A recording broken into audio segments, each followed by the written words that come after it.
2023 year of కమ్‌బ్యాక్స్ అని చెప్పాలి. ముందుగా జనవరిలో షారుఖ్ ఖాన్ పఠాన్ సినిమాతో 1000 కోట్లు రాబట్టి సాలిడ్ కమ్‌బ్యాక్ ఇచ్చాడు.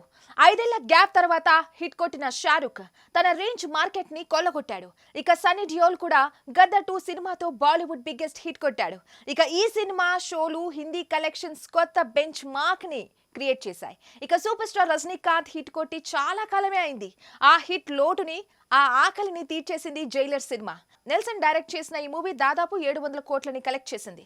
ఇలా ఈ ఇయర్ మొత్తం స్టార్స్ కమ్‌బ్యాక్ ఇచ్చారు. ఇప్పుడు ప్రభాస్ వంతు వచ్చింది. ప్రభాస్ ఈ జనరేషన్ కి పాన్ ఇండియా అనే పదాన్ని పరిచయం చేసిన హీరో. అలాంటి హీరో కమ్‌బ్యాక్ ఇస్తే ఎలా ఉంటుందో ఈ రోజు సలార్ టాక్ చూస్తే తెలిసిపోతుంది. ఇండియాలో 99% బుకింగ్స్ ని సొంతం చేసుకున్న ఏకైక సినిమాగా సలార్ నిలిచింది. మౌత్ టాక్ పాజిటివ్ గా ఉంది కాబట్టి సలార్ ఈ ఇయర్ బిగ్గెస్ట్ హిట్ లో ఒకటిగా నిలవడం గ్యారెంటీ. ఇక బాహుబలి తర్వాత గత 6.5 ఏళ్లుగా ప్రభాస్ హిట్ కొడతాడు అని ఎంతో ఆశగా వెయిట్ చేశారు ప్రభాస్ ఫ్యాన్స్. సాహో, రాధే శ్యామ్, ఆది పురుష సినిమాలు ఓపెనింగ్స్ ని రాబట్టాయి కానీ హిట్ టాక్ పడలేదు. ఇప్పుడు ఆ హిట్ లోటుని తీర్చేస్తుంది సలార్ సిస్ ఫైర్.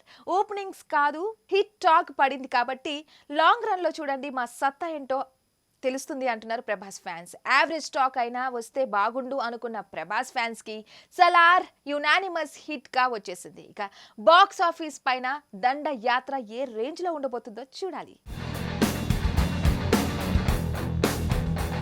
మరిన్ని వీడియోస్ కోసం ఛానల్ ని సబ్స్క్రైబ్ చేయండి. లేటెస్ట్ అప్డేట్స్ కోసం వాట్సాప్ ఛానల్ ని ఫాలో చేయండి. అండ్ లింక్ డిస్క్రిప్షన్ లో ఉంది.